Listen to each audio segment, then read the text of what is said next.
gabadha dheeman qaali la leeyahay ee maryaha dhigatay ay ku mashquushay miisaankeedu inuu cuslaado. gabar Soomaaliyeed oo laamiga iyo meelaha bulshadu ay iskugu timaado inay inta fadhiisato ay wax liqliqdo gormay aragnay maalmahan ay socotaa.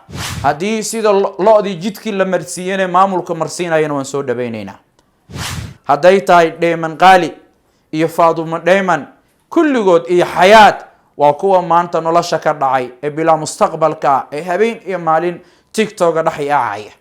waxaan rabnaa waxay u baahan yihiin daaqsiin iyo ka warqabay rabaan. qofkii suuqa ka soo gatay in mas'uuliyadoodii saaran tahay mar allaala markii Cornel Muuse xabad uu nigu bilaawo xabada la dhaca way diideen. maanta bahashu xabaday maraysaa. haddoo Muuse gartay oo caqligii dib ugu soo laabtay ebel caqli 6 saac buu ahaaye udina lilladina yuqataluna biannahum zulimu. السلام عليكم ورحمة الله وبركاته.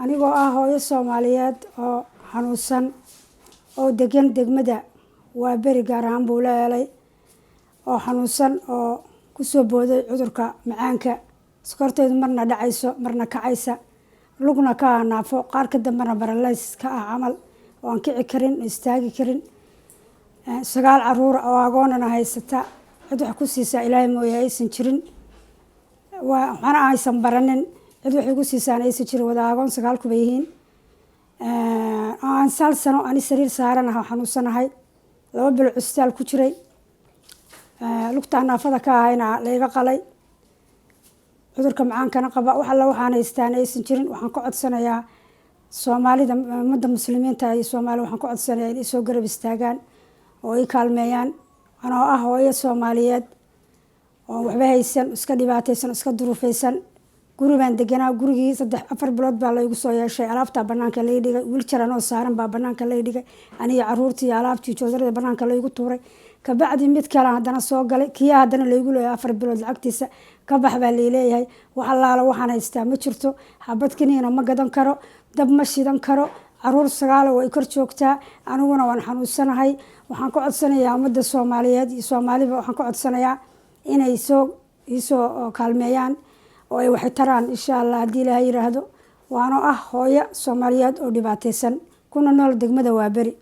magacayga waa Roodo Jaamac Axmed waxaan ahay dad dhibaataysan hooyaday oo xanuunsanaaday muddo sanad iyo bilooyina waxaa ku hayaa gurigeen hooyada waa beri ku yaala hooyaday 9 cunug ay haysataa oo agoona oo aniga ugu weynahay wallahi waxaa haysana ma laha hooyaday sokor iyo xanuuno kale badan iska qabtaa kursiga koriga ma istaagi karto hooyaday inay mar gaadhiga saarnaato marna joodar la iska dhiga maahan ma kici karto muddo sanada. waxaan rabnaa ummadda Soomaaliyeed intay leeyihiin inay soo caawiyaan ee wax noo qabtaan in garab istaagaan ka codsanayna ummadda Soomaaliyeed ayaantan muddo 12 bilood 12 beriya waxaa codsanaynay in sheekh noo imaado sheekh Shantaay ee hooyadii codsanaysay ugu dambeyn maanta uu noo imaaday. waxaan idinka codsanaynaa dhammaan ummadda Soomaaliyeed meel kastay joogaan in la soo caawiyo hooyo Soomaaliyeed in la soo garab istaago hooyaday oo sida ugu dhaqsiyaha badan wax noo qabataan rajaynayna insha Allah. bismillaah wasalaatu wasalaamu calaa rasuulillaah. waxaan joognaa waa beri iskuulka Maxamuud Mire. waxaan soo booqanay gabar walaashayna oo hooyo muslimada oo la yiraahdo hooyo Leylo Axmed Xasan oo 9 caruur oo agoon haysato xanuunsan oo cudurka macaanka oo naafeeyay oo meel dhigay. gurigaan aan joogno waxaa ka jira duruufaad fara badan. guriga ay ku hooyanayaan lacag 4 bilood oo ijaar ayaa lagu leeyahay. marka labaad xilligan oo aan rajaynayo inay tahay 3 daqiiqo galabnimo wax caruurta oo daba oo loo shiday oo gurigan dab laga shidana ma jiro. waxaan la hadlaynaa dadka rabo Ilaahay agtiisa inay wax dhigtaan waxaan la hadlaynaa dadka naxariista oo damcaya in ilaahay u naxariisto. waxaan la hadlaynaa dadka xoolaha ay haystaan in ilaahay u barakeeyo, shirkadahooda inuuna ilaahay kicin, inuuna ilaahay ka baabi'in, nicamka ay haystaan in ilaahay u dabro, siyaadana ilaahay uu siiyo.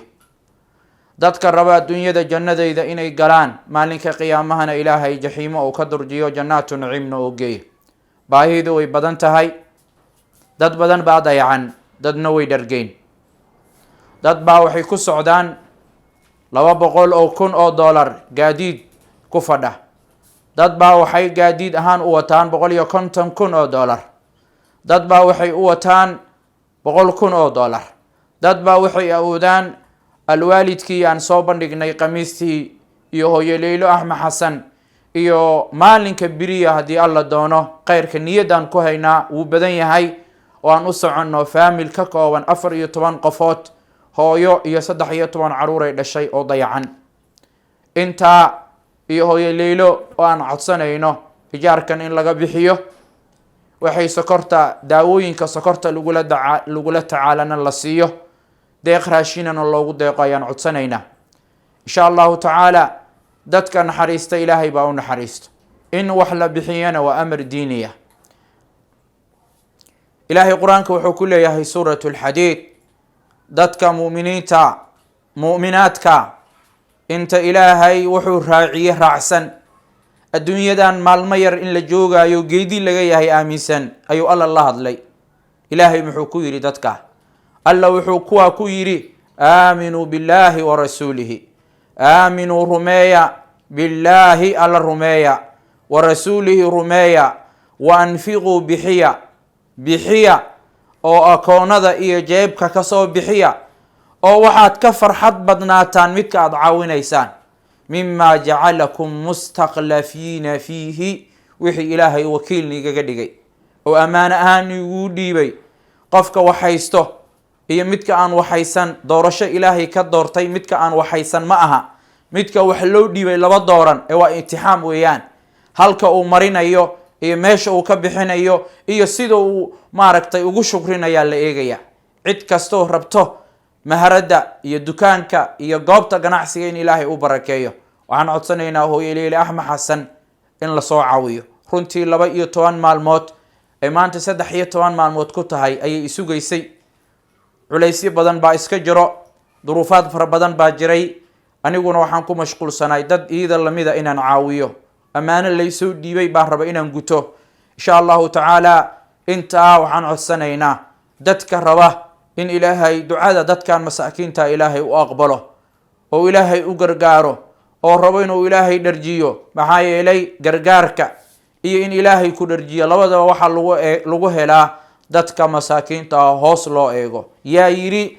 waxaa yidhi rasuulullahi sala allahu calayhi wasalam, hal tunsaruuna wa turzaquuna ilaa biducafaa'ikum, miyaanii la gargaari oo miyaanii la irsaaqi ilaa biducafaa'ikum, kuwiina taagta daran oo hoyala oo masaakiinta oo aada hoos u eegtaan, oo aada u damqataan, oo aada quudisaan. midka deymaysanna aad deynka ka bixisaan, midka maanta hoygi uu ku hoyan lahay loo hortaagan yahaane kurbada haysata aad ka qaadaan. waxaan rajaynaynaa dad muslimiin oo rabo kurbada adduunyada in ilaahay ka qaado, midda qiyaamana ilaahay ka badbaadiyo, ayaan waxaan rabnaa inay hooyo Leylo soo caawiyaan. waxaan rabaa marka insha allahu tacaala intaa inaan ugu gudbo hooyo Leylo Axmed Xasan. waxaan rabaa reer Laascaanood iyo reer Sool inaan fariin u diro. waxaan kaloo rabaa inaan ka hadlo maamulka gobolka Banaadir. maamulku waa maamulkayni, mas-uuliyiinta gobolka Banaadir waa mas-uuliyiintayni. habeen iyo maalin bay noo taagan yihiin, annakay noo shaqeeyaan. aqbali mayno maadaama aan nahay ducaadii iyo culimmadii gobolka Banaadir in gobolku uu la dagaalamo albahaa'im, lo-da iyo xoolaha bilicda caasimadda ku ciyaaraya.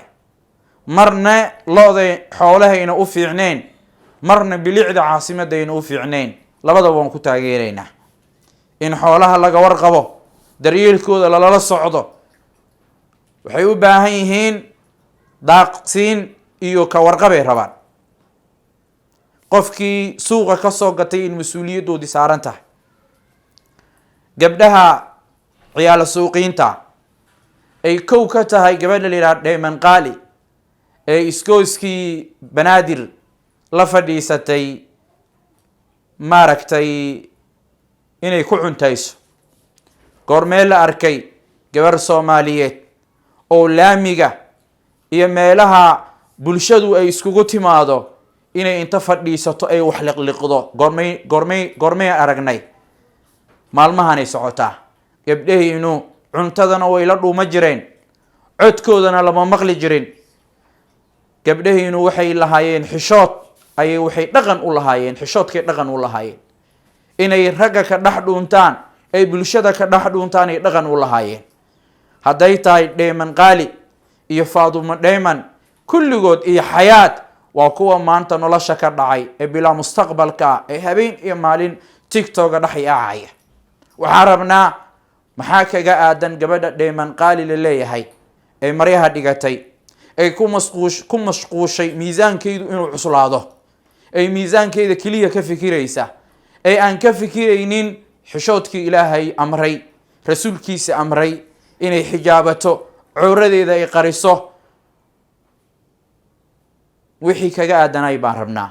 hadday waali ku xukumayaan ay martiini geynayaanne waan soo dhawaynaynaa. haddii sida lo-dii jidkii la marsiiyane maamulka marsiinayana waan soo dhawaynaynaa. taasi waxaan ka dhahayaa gabdhaha laamiga la fadhiisanaya baastada alforna iyo digaaga. reer Laascaanood baa qodob dhahaya. garaad jaamac, garaad cali, haddii Cornel Muuse Biixi, muuse waa nin argagixiso ah, waa nin nabadiid ah, waa nin mayal adag, waa nin aan gacantiisa la qaba karin, waa nin ayna ku dhiiro karin culummada Somaliland mimbarada ka hadasha. in yaroo Ilaahay u naxariista mooye oo runta la nool. hadduu muuse nabad ku baaqay, labada dhinac waxa dhimanayo waa wiilashayni, waxa dhimanayo waa gabdhahayni. waxaan rabnaa nabadda uu sheegay iyo xabad joojinta inuu garaad kula qaato. hadduu muuse soo duulana in la iska dhiciyo. reer Laascaanood iyo reer Sool mar horaan la hadlay. allahu rabbulcaalamiin baa ruqsadaa bixiyey ciddii lagu soo duulo inay isdifaacdo, ciddii la dulmiyo inay isdifaacdo. ilaahay wuxuu yidhi udina liladiina yuqaataluuna biannahum dulimuu wa ina allaha calaa nasrihim laqadiir. alla wuxuu yidhi udina waa la idmay liladiina kuwii waxaa loo idmay yuqaataluuna lala dagaalamayay fi lqitaal, dagaal baa loo idmay. maxaa loogu idmay? biannahum dulimuu, dulmigaa la dulmiyey, inay yihiin kuwa dulmoon oo la dulmiyey oo lagu soo duulay dartood. wa ina allaha calaa nasrihim laqadiir. kuwaa inuu ilaahay korkooda u gargaaro oo hiilka siiyo oo guusha siiyane ilaahay wuu awoodaa. insha allahu tacaala garaadka waxaan ku tirtirsinaynaa wiilasha inayna duulin, xabadda inayna bilaawin. mar allaala markii Cornel Muuse xabad uu nigu bilaabo, xabadda la dhaca. hadduu nabad ku baaqane nabadda kula baaqa. labada dhinacna waa wiilashayni, gabdhaha dhimanayana waa gabdhahayni, dadka barakacayana waa dadkayni. insha allahu tacaala reer Sool iyo reer Laascaanoodne maanta waxay u baahan yihiin dowladdii dhexe ee Soomaaliya, culummadii tiirka la geeyey ee xaqa caddaysay ee maalinka mowqifkooda caddeeyey, culummo limidahay u baahan yihiin. rumeeye rag ma kala reebo. reer Sool waa la dulmiyey markay yidhaahdeen, markii labayntoodii iyo waxgaradkoodii la laayay ay yidhaahdeen uma adkayso karno, ay isku dayeen inay mudaharaadaan, isku dayeen inay qayliyaan, isku dayeen albaabada muuse inay qaraacaan oo albaabada ka xirtay. xaq bay u leeyihiin inay dagaalamaan. cabashadooda inuu dhagaysto, waxay ka cabayaan inuu muuse xaliyo. muuse waajib ku ahayd iyo maxamed kaahin way diideen. maanta bahashu xabaday maraysaa. hadduu muuse gartay oo caqligii dib ugu soo laabtay, ebel caqli 6 saac buu ahaaye, nabadda uu ku baaqay halala qaato, xabaddana hala joojiyo, قراد جامع قراد علينا والسلام. يا السلام عليكم ورحمة الله وبركاته.